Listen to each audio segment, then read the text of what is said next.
All right, matched up for round two. We are 1-0 with Black Red Reanimator. Vorg 7. Play first. Great. We're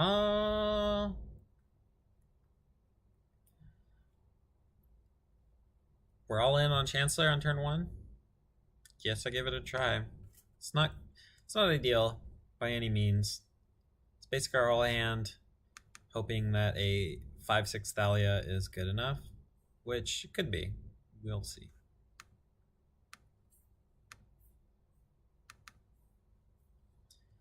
It's the kind of hand I don't like, but I don't mulligan.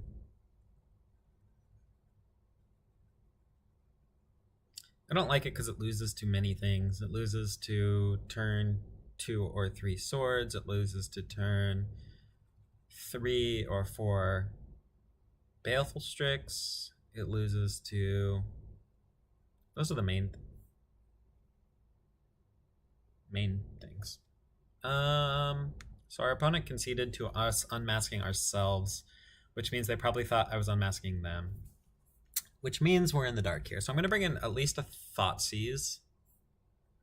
I might bring in a few other generic answers, like in case they have Leyline, because usually those fast concessions like that mean they're playing Leyline. I've noticed. I don't know if there's anything to it. I could be completely wrong. But I've noticed, or at least it seems like people with Leyline will often concede because they want to hide their deck because they think they're dead, which they probably are. And then they're very confident in their Leylines, while people without Leyline are a little less confident in their sideboard game. But that doesn't mean I want to necessarily bring in Reverend Silence. We'll see. Let's see. So bring in the Thoughtseize, which means we can take out a Therapy. Consider this one and this one. Probably bringing in one of these, no matter what. I think this is good against enough stuff. And then we can just cut these on the draw, because they're bad against enough stuff. Sometimes you want 1, oftentimes you want 0. And then we can cut, since we're leaving in 3 therapies, I'll cut the Tidespout instead of the Ashen Rider. Try this out. It's not that many cards.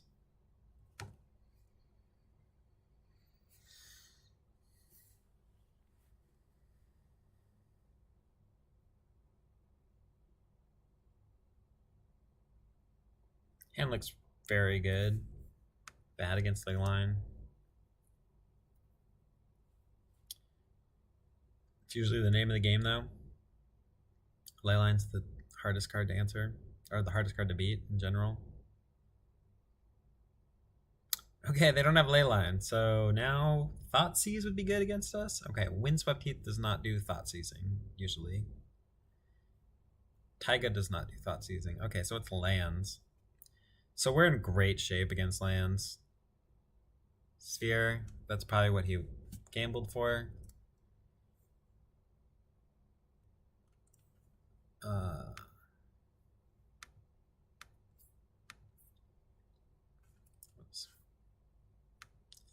So we can exile and exhume. We have enough of those.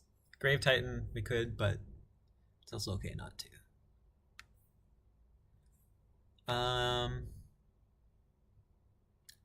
Gamble gets a thing. Then he gets to discard 1 of his 4.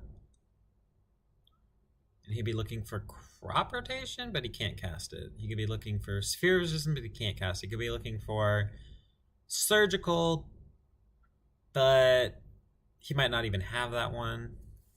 I mean, we're obviously not taking the life from the loam. Just thinking about what he could be doing with that gamble. Just gonna take the gamble and think about the cards he would have gotten, because he could always draw them. Sphere would be good here. Certainly he gambled for Sphere. If he had Sphere in hand and not Life from the Loam, he would have not gambled.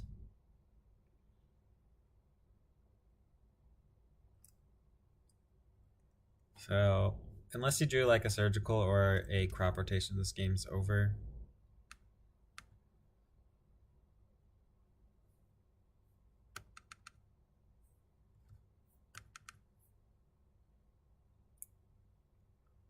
If he drew one of those, it's really good for him. Game isn't over, as it will be with Gristlebrand, but probably pretty close to over if he did draw one of those. I mean, that actually gives us a few more plays if he drew a crop rotation here. All right, looks like he drew it. Not gonna concede to it. Not gonna concede to it. Pretty sure that was his only decent draw step there. He drew it. Happens all the time. Gotta always expect for the worst.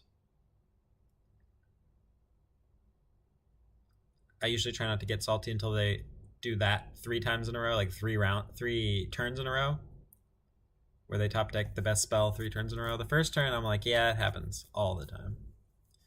We can easily top deck out of this too. We could hit a red source and a dark ritual. That would be great. We could hit just a red source. Would also just be great.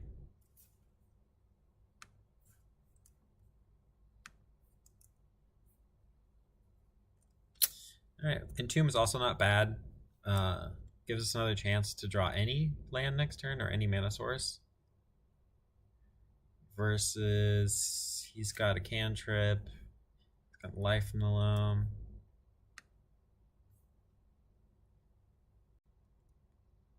Okay. He loamed there.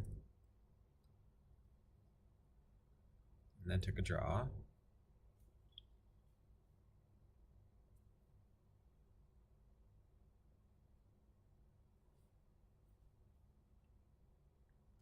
Thicket and stuff, okay.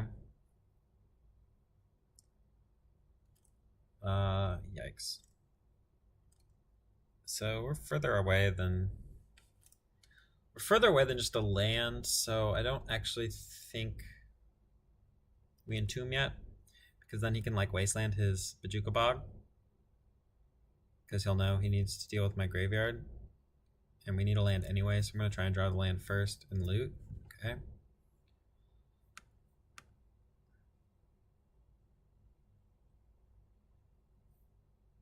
So I'm going to loot looking for lands, probably putting Grave Titan in the graveyard. He could find a... Okay. Get rid of those 2. See what he does.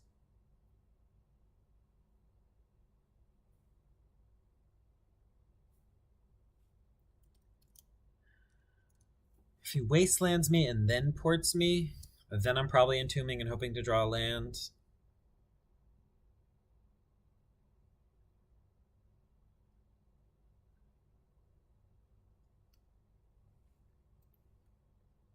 Crop rotation. I guess this is the waste. Oh, it's getting aggressive here. It's kind of weird. What could he have? Another Bajuka Bog. Oh, he okay. That's the Bajuka Bog. He crop rotated it away. That was pretty good. That's why we didn't entomb before. So he has port, so I'm gonna go for it here. Drawing 7's not as good as drawing 8 or 14. Drawing 7's good.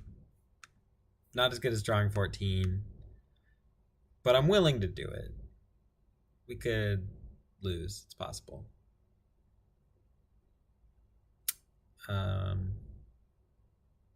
Be a little surprised if he had a surgical here. Oh, he just conceded to that?